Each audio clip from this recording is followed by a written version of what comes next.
참 그리스도인, 진짜 그리스도인들에게는 작은 고민 혹은 갈등이 있다고 생각합니다.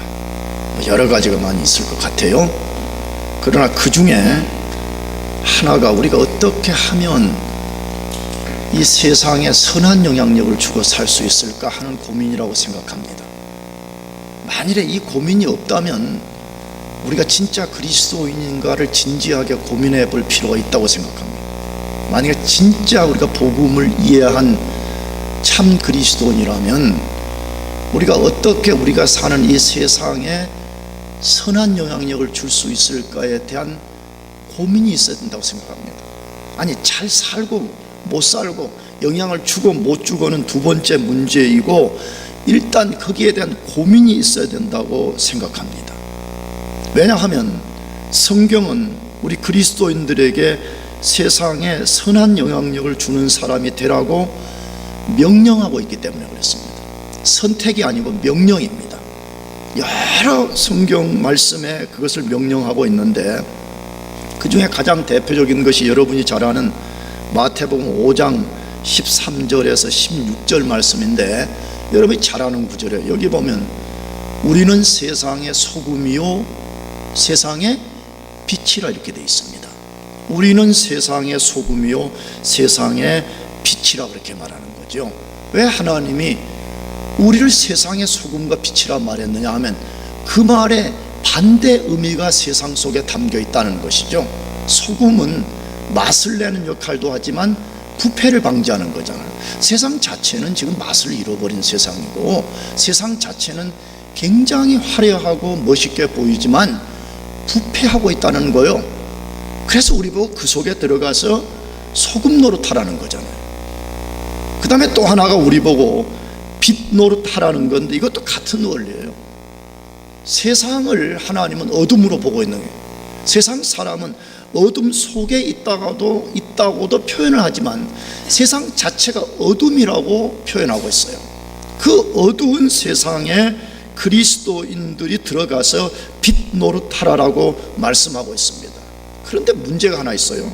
문제는 우리가 존재론적으로는 세상에 빛이 틀림없습니다. 예수를 믿으면 누구나 빛 가운데 있는 사람입니다. 아멘이죠?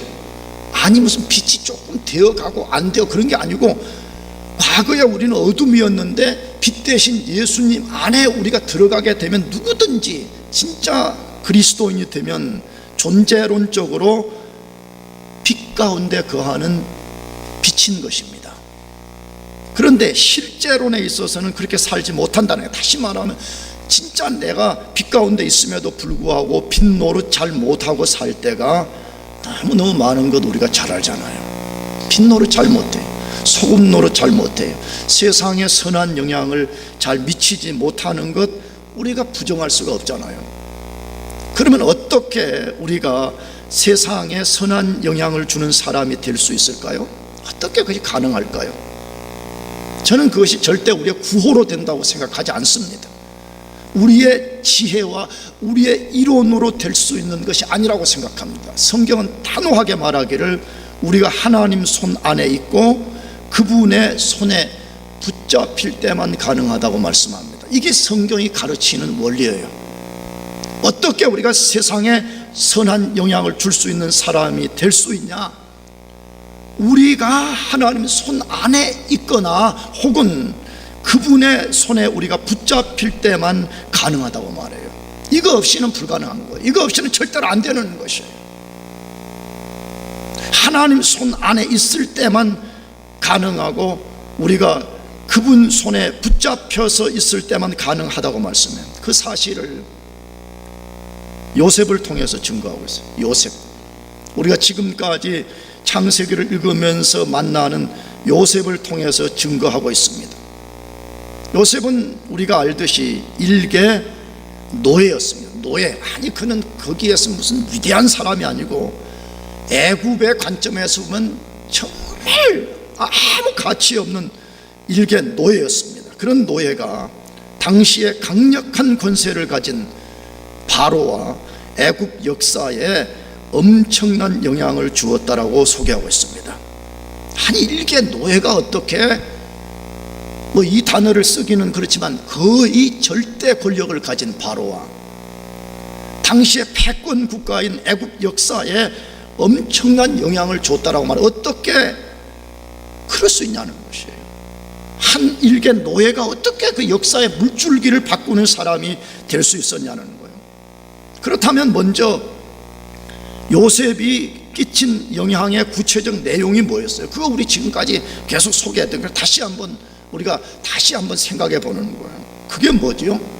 하나님이, 만물의 주권자이신 하나님이 장차 애굽의 역사 속에 나타내실 하나님의 일을 바로에게 꿈을 통해서 알려주셨습니다. 근데 그 꿈을 아무도 해석할 수 없었습니다. 수많은 석학들, 수많은 종교인들, 수많은 꿈 연구가들이 그것을 해석해낼 수가 없었습니다. 그때 요셉이 그 꿈의 비밀을 해석했고 애굽에 닥쳐올 위기를 극복하는 해결책을 제시함으로 애굽 역사에 강력한 영향을 주었던 것입니다. 그렇잖아요. 여러분, 한 국가가 7년 동안 극한 흉년을 만나는 것을 아는 것도 놀라운 거지만 그것을 어떻게 극복할 것인가에 대한 솔루션을 안다는 것만큼 크고 놀라운 일 어디에 있어요? 요셉은 그 비밀을 알았고 어떻게 해결책을 가질 것인지에 대한 솔루션을 애굽에 전달함으로써 강력한 영향을 주었습니다. 그렇다면 다시 일개 노예였던 요셉이 어떻게 그런 능력을 가질 수 있었습니까? 앞에서 제가 말씀드렸어요. 하나님 손 안에 붙잡힐 때 가능했습니다. 그가 오랫동안 하나님 손에 꽉 붙잡혀서 시험을 받고 시험 속에서 그가 강한 하나님의 사람으로 연단을 받았기 때문이었습니다. 그러므로 저는 그렇게 생각해요. 저도 여러분도 하나님 손에 붙잡혀서 시험을 통해서 단련되지 않으면요, 요셉처럼 쓰임 받을 수가 없어요. 왜냐 그러면 하나님이 사용한 모든 사람들이 하나같이 요셉과 동일한 길을 갔기 때문에 그래요. 그러면 요셉이 받았던 시험들 뭐예요? 그거 제가 또 몇 번 이야기했어요. 요셉이 받았던 시험은 크게 세 가지였는데 하나는 종으로 섬기는 시험이었습니다. 뭘로 섬겼다고요? 종. 여러분, 우리는 높아지기를 원하면서도요, 종된 마음을 잘 갖지 않으려는 것이 오늘 이 시대의 우리의 이게 문제잖아요. 근데 하나님은 사람을 높이거나 사용하시기 전에 항상 제일 먼저 종의 자리로 내려가라는 것이에요. 예수님도 인간의 몸을 입고 종의 형체를 가지고 오셨다고 말했고요. 위대한 다윗도 먼저 종이 되었고요. 요셉도 종이 되었고요. 하나님의 모든 위대한 사람들이 종으로서 섬기는 시험을 받았다는 것이에요. 두 번째가 성적 유혹의 시험이었습니다. 성적 유혹. 고대나 지금이나 사단의 전략 중에 하나가 뭐냐? 성적인 부정, 성적인 스캔들을 통해 가지고 사람들이 하나님을 향해서 날아오르는 날개를 꺾어버리는 거잖아요. 내가 언젠가 말씀드렸어요. 성경의 가장 위대한 인물 중에 한 사람이 다윗이었습니다.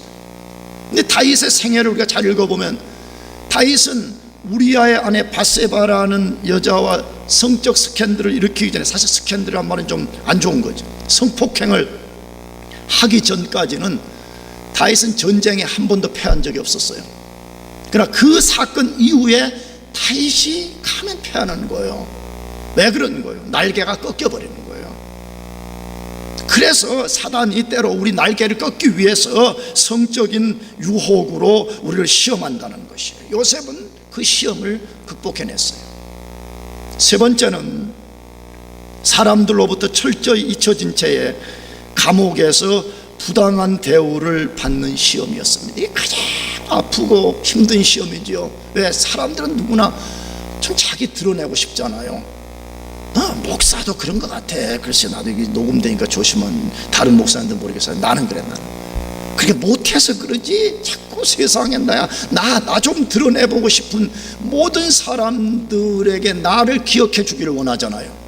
은닉, 철저하게 사람들로부터 잊혀진 채에 기약 없는 감옥 생활을 하는 그 시험을 겪었습니다. 하나님은 요셉이 그 모든 시험을 잘 극복했을 때에 꿈을 해석하는 능력을 주셨습니다. 시편에도 재해석해놨고요, 사도행전에도 보게 되면 요셉이 그 시험을 극복했을 때 하나님이 그와 같은 능력을 주셨더라라고 되어 있어요. 나가서 하나님이 요셉을 최고의 높은 자리까지 높여주셨습니다. 세상에 강력하고 선한 영향을 끼칠 수 있게 해 주셨습니다. 그렇게 했다는 근거가 무엇이에요?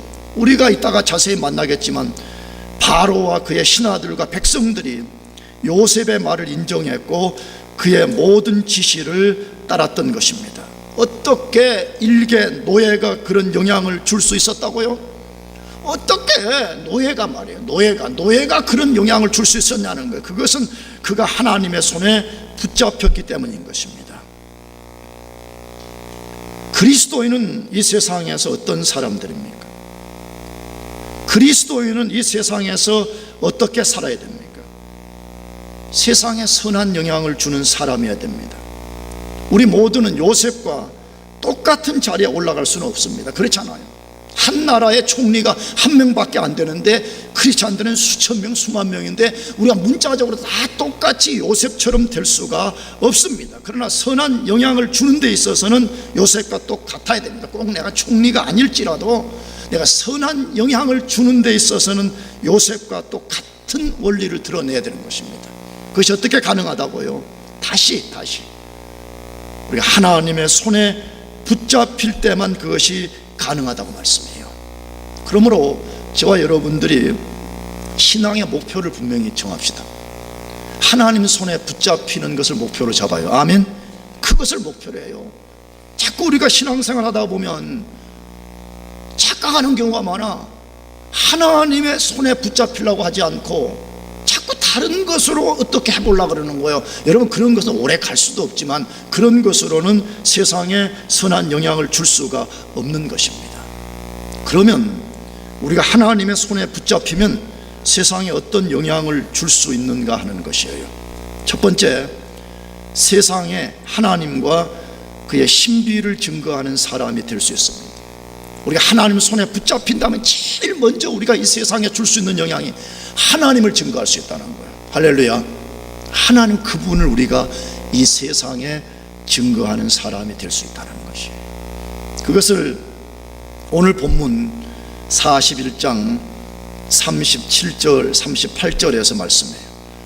바로와 그 모든 신하가 이 일을 좋게 여긴지라 바로가 그 신하들에게 이르되 이와 같이 하나님의 신에 감동한 사람을 우리가 어찌 얻을 수 있으리요 하고 요셉에게 이르되 하나님이 이 모든 것을 내게 보이셨으니 너와 같이 명철하고 지혜 있는 자가 없도다.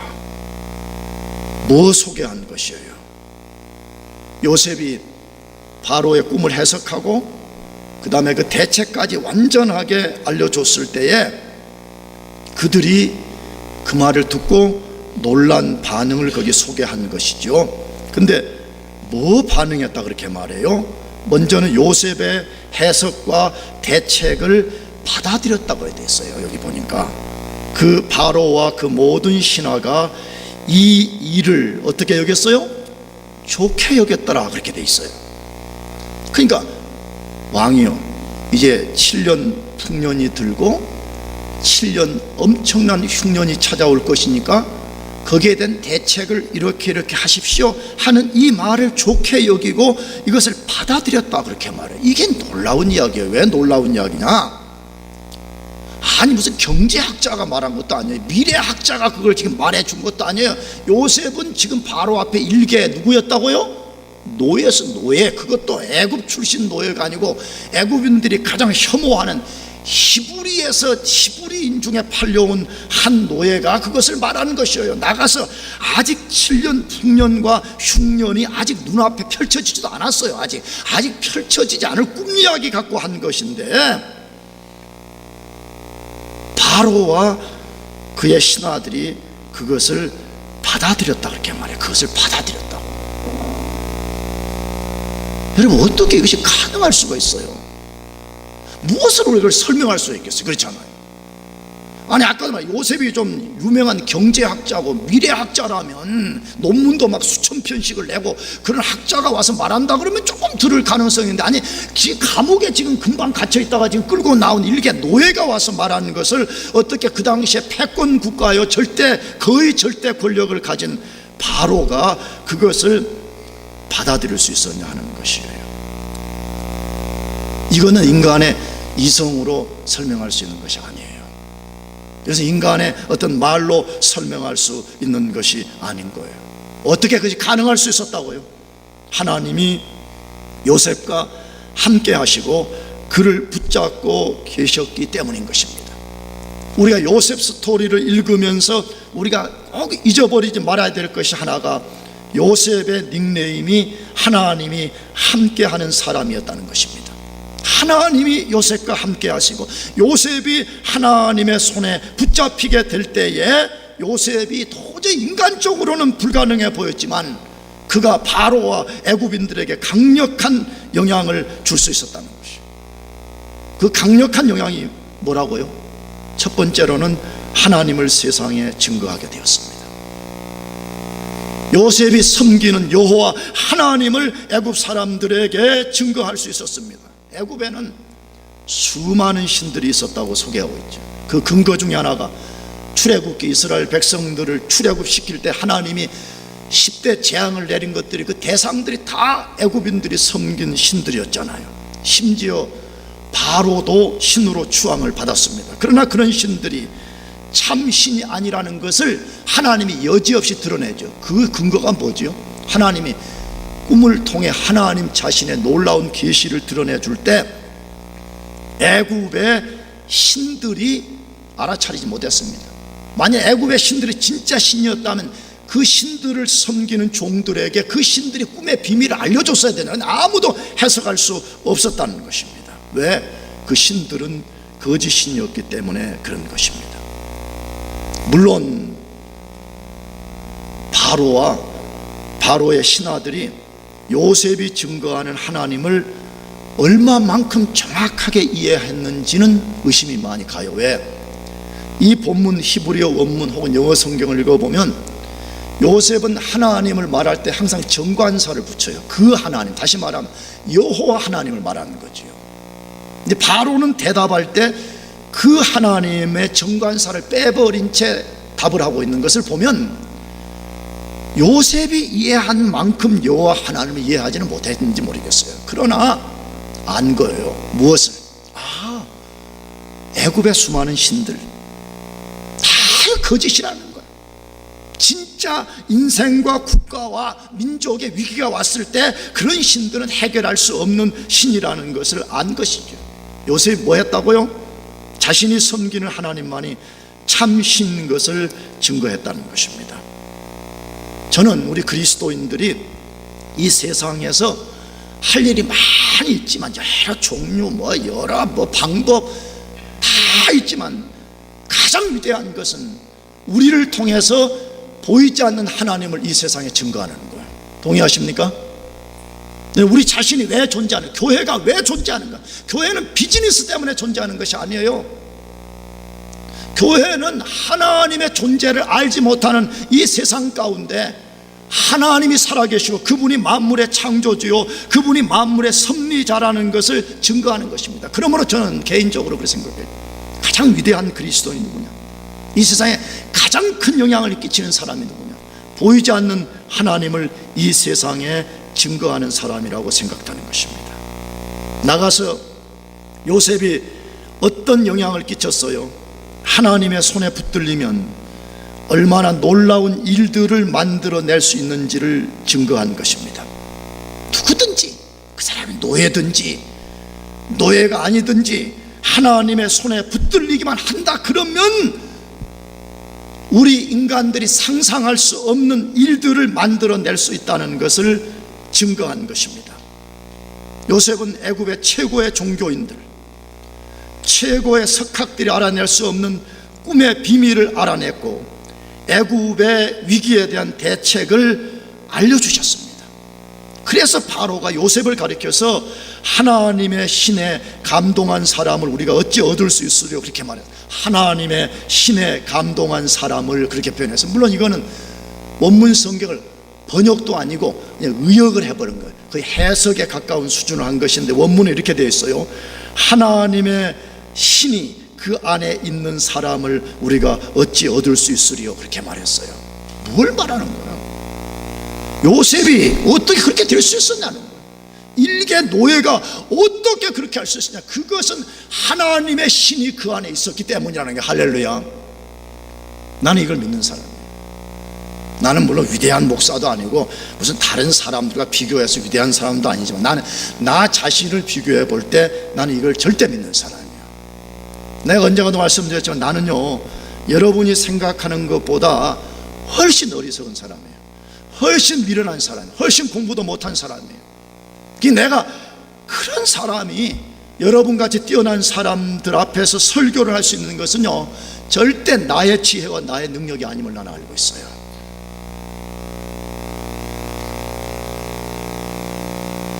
정말 부족하기 그지없는 인생 속에 하나님의 신이 함께 하셨기 때문에 하나님이 누구인지를 알게 되었고요, 하나님의 비밀이 무엇인지를 알게 된 것이에요. 나는 어제도 우리 큰아들이 예배 마치고 나한테 그런 질문을 했어요. 요즘 브렉시트 이 문제가 있어가지고 EU 공동체에 이제 영국이 탈퇴하고 이런 것이 성경적으로는 어떻게 되냐고 나한테 물어보더라고요. 나는 사실은 정확하게는 모르겠어요. 그러나 성경에 보면 이게 다 나와 있어요.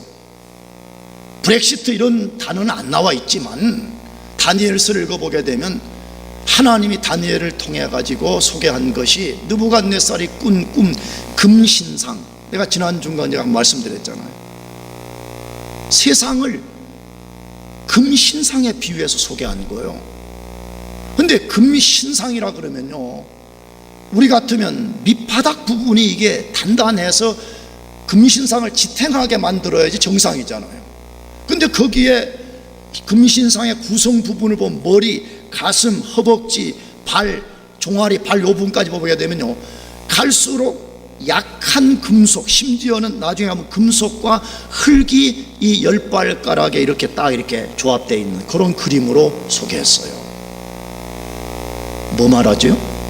처음에 이시죠 치면 경제 공동체로 시작할 때, 혹은 이것이 발전돼서 오늘 이유가 됐을 때, 성경을 조금 곡해해서 해석하는 신학자들과 목사들이, 봐라, 이제 세계가 통합되고 이제 예루살렘이 복구될 것이고 나아가서 전 세계가 하나의 어떤 것 속에 움직일 거라고 말하는데, 성경 아니라고 분명히 말하거든요.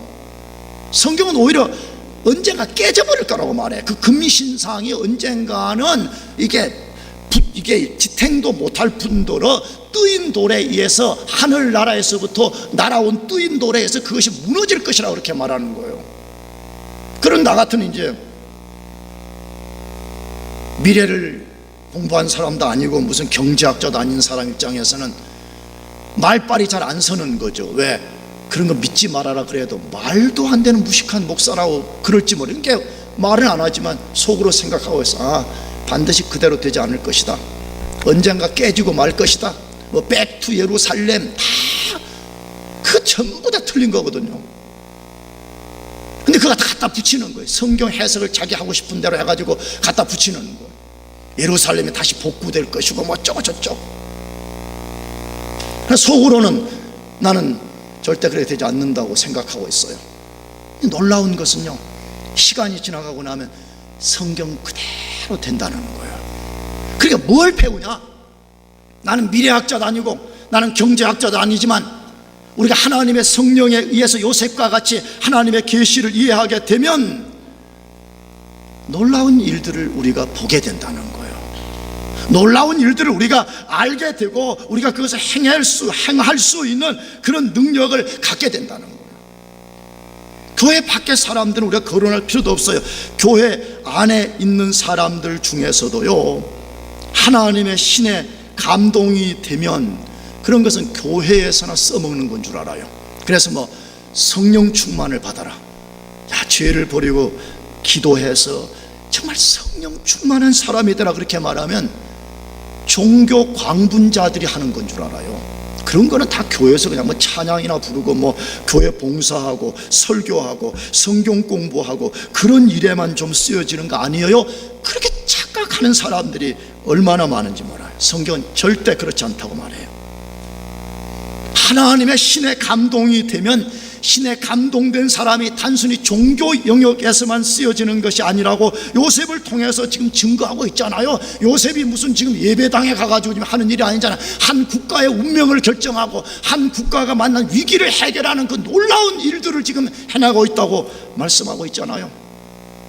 그래서 성경에 하나님의 신의 감동이 되면 도대체 사람들이 어떻게 되는가 하는 것을 성경에 여러 군데 너무 많이 써놨어요. 근데 그 중에 구약과 신약에서 대표적인 거 하나씩만 읽어보려고 그래요. 그것이 출애굽기 31장에 있는데 여러분들은 그냥 눈으로 보시기만 하면 되겠어요. 제가 읽어드리겠습니다. 출애굽기 31장 1절에서 6절 말씀이에요. 여호와께서 모세에게 가라사대 내가 유다 지파 훌의 손자여 우리의 아들인 부사레를 지명하여 부르고 하나님의 신을 그에게 충만하게 하여 지혜와 총명과 지식과 여러 가지 재주로 공교한 일을 연구하여 금과 은과 노수로 만들게 하며 보석을 깎아 물리며 나무를 새겨서 여러 가지 일을 하게 하고 내가 또 단지파 아이사막의 아들 오홀리압을 세워 그와 함께 하게 하며 무릇 지혜로운 마음이 있는 자에게 내가 지혜를 주어 그들로 내가 내게 명한 것을 다 만들게 할지니 그렇게 되어 있어요. 이건 무슨 이야기의 백그라운드냐 하면 성전의 오리진인 성막을 지을 때 하나님께서 명령을 내린 거예요. 내 성막 안에는 엄청난 공교하게 만들어야 되는 그런 장식품들이 있었는데 물론 단순한 장식은 아니었지만 그걸 어떻게 만드냐는 것이에요. 이미 누가 그걸 만들어 가지고 그걸 본떠서 만드는 것이 아니고 전혀 새로운 것을 만들어내야 되는데 이거 어떻게 만들 수 있냐는 거예요. 근데 하나님이 항상 하나님의 일하시는 방식은 먼저 사람을 불러요. 요셉을 픽업하듯이 오홀리압과 여기 부사레를 불렀다 그러죠. 먼저 그 다음 두 번째 뭐 했다 그래요? 그들에게 성신의 충만함을 준 거예요.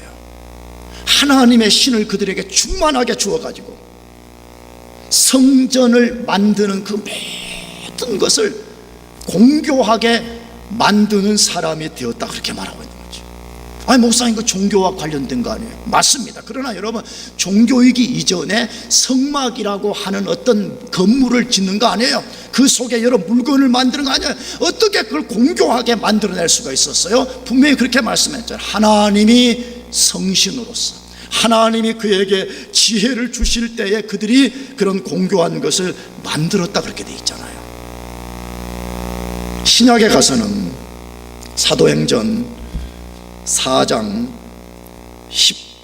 13절에서 14절 말씀인데 이렇게 돼 있어요. 13절 14절 저희가 베드로와 요한이 기탄 없이 말함을 보고 그 본래 학문 없는 범인으로 알았다가 이상히 여기며 또 전에 예수와 함께 있던 줄도 알고 또 병 나은 사람이 그들과 함께 섰는 것을 보고 힐난할 말이 없는지라. 이게 무슨 말이냐 그러면 오순절 성령 강림 사건으로 인해서 성령이 사도들과 수많은 그리스도인들에게 임하는 거예요.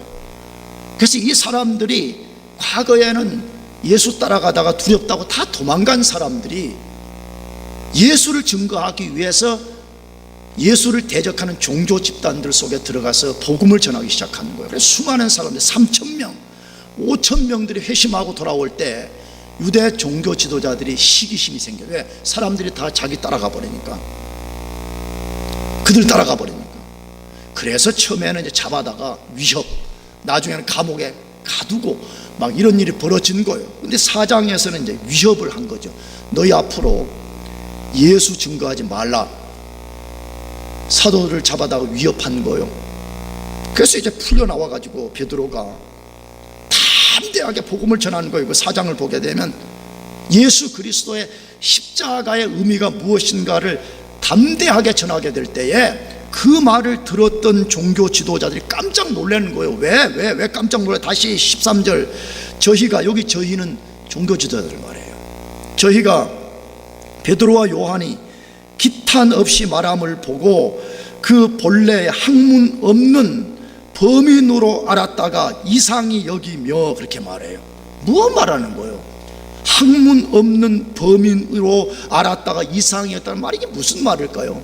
여러분, 이 당시에 종교 지도자들은 전부 다 랍비 학교를 나온 거죠. 오늘날로 말하면 아주 뛰어난 학교들을 나와가지고 그 사람들이 종교인 혹은 종교 지도자들로 다 구비가 된 것이지요. 그런데 거기에 반해서 베드로, 요한 혹은 예수님의 나머지 제자들은 정식 신학교도 나온 사람들이 아니었어요. 무슨 학교를 제대로 나온 사람들이 아니었어요. 논리학, 수사학을 배운 사람들 아니었어요. 근데 그런 사람들이 청중들 앞에서 말씀을 전하는데 구약과 신약을 넘나들면서 거기 거대한 구속사의 흐름과 신학의 내용들을 담대하게 전하게 될 때 이 종교 지도자들이 충격을 받는 거예요. 아니, 저들이 학교도 안 나온 애들이 말이야. 아니, 수사학과 논리학을 배운 적이 없는 저들이 어떻게 저런 지혜의 말을 할 수 있었느냐? 그들이 이상하게 여겼더라, 그렇게 돼 있어요. 어떻게 이것이 가능한 거예요? 그들이 하나님의 손에 붙잡혔기 때문이라고 말하는 거 아니에요. 나는 지금 여러분과 저가 무슨 학교를 다니지 말자, 공부를 열심히 하지 말자, 그런 거 안 해요. 그런 거 말하는 거 아니에요. 그러나 여러분, 공부도 열심히 해야 되면 더 중요한 게 우리 하나님의 성신에 붙잡히는 거예요. 믿습니까? 우리 하나님의 손에 진짜 붙잡힌다면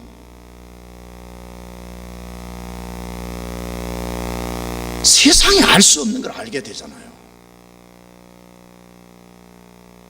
세상이 가질 수 없는 능력과 지혜를 우리가 갖게 되는 거잖아요. 왜 우리가 세상이 알 수 없는 지혜와 능력을 갖게 돼요?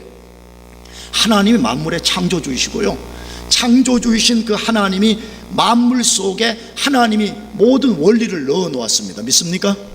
그런 거잖아요. 사계절의 원리가 있고 인간이 어떤 식으로 작동하는가, 작동의 원리를 우리가 만든 게 아니에요. 우리 창조주인 하나님이 이걸 넣어 놓으신 거예요. 여러분들이 지금 공부해서 쭉 뭘 연구하는 것도 사실은 여러분이 창조해내는 게 아니고 하나님이 넣어두신 그 원리를 여러분이 발견하려고 밤을 새워 공부하는 거 아니에요. 그런데 만일에 우리가 하나님의 계시를 드러내시고 하나님 그분의 비밀을 드러내시는 우리가 성신에 붙잡히게 된다 그러면 우리가 지금보다 훨씬 뛰어난 능력을 갖게 되고 뛰어난 우리가 지혜를 갖게 된다는 거. 왜? 성신만이 하나님의 깊은 것을 통달하시는 영이시기 때문에 그러는 거예요. 그거 어디서 다루어요? 고린도전서 2장 10절, 이거 하나는 우리 같이 읽어봐요. 고린도전서 2장 10절, 2장 10절 다 같이 한번 읽어보겠습니다. 시작. 오직 하나님이 성령으로 이것을 우리에게 보이셨으니 성령은 모든 것 곧 하나님의 깊은 것이라도 통달하시느니라. 물론 이 문맥의 이야기 좀 해야 되는데 시간 없어요. 하나님이 하나님 당신이 사랑하시는 자기 백성들에게 드러낸 하나님의 비밀이 있다는 거예요. 그 앞절에 읽어보면. 근데 그것은 사람의 귀로도 듣지 못하고 눈으로도 보지 못하고 사람의 마음으로도 생각할, 다시 말해 인간의 이성으로 알 수 없는 것이 있다는 거예요. 그러면 그것은 어떻게 알 수 있느냐? 오직 하나님이 성령으로 이것을 우리에게 보이셨으니, 그렇게 말씀했어요. 성령으로만 알 수 있는 것이 분명히 있다고 말씀합니다. 그러므로 우리가 하나님의 신의 감동이 없이는 알 수 없는 것이 있다는 거예요. 이룰 수 없는 것이 있다고 분명히 말씀해. 그러므로 우리 하나님의 손에 붙잡히는 것이 중요해요. 하나님의 손에 붙잡힌다는 다른 말이 성신에 감동된다는 말이고 성령으로 충만케 된다는 말이 아니겠습니까? 사랑하는 교회 여러분, 정말 우리가 여기에 좀 목을 매 봅시다. 나는 진짜 그래. 나는 뭐 유명한 목사도 아니고 나는 시골에서 목회하는 작은 목사로서 그래도 안타까움이 있는 거예요. 왜? 나 자신 신과 오늘 이 시대 그리스도인들이 왜 자꾸만 하나님의 성신을 의지하고 하려고 하지 않고 자꾸 세속적 방법으로 접근하려고 하는지 나는 좀 안타까워요. 물론 접근 방식이 다르겠지만 오늘 우리가 요셉을 통해서 배우잖아요. 어떻게 일개 노예가 절대 권력을 가진 사람에게 영향을 줄 수 있으며 한 국가의 운명을 손에 쥔 사람이 되었냐 이거. 그것은 요셉 자신에게 나온 것이 아니기 때문에 마찬가지로 그것은 우리 자신에게서 나오는 것이 아니고 만물의 창조주요 만물의 주권자이신 하나님 그분으로부터 나오는 것이기 때문에 그래요.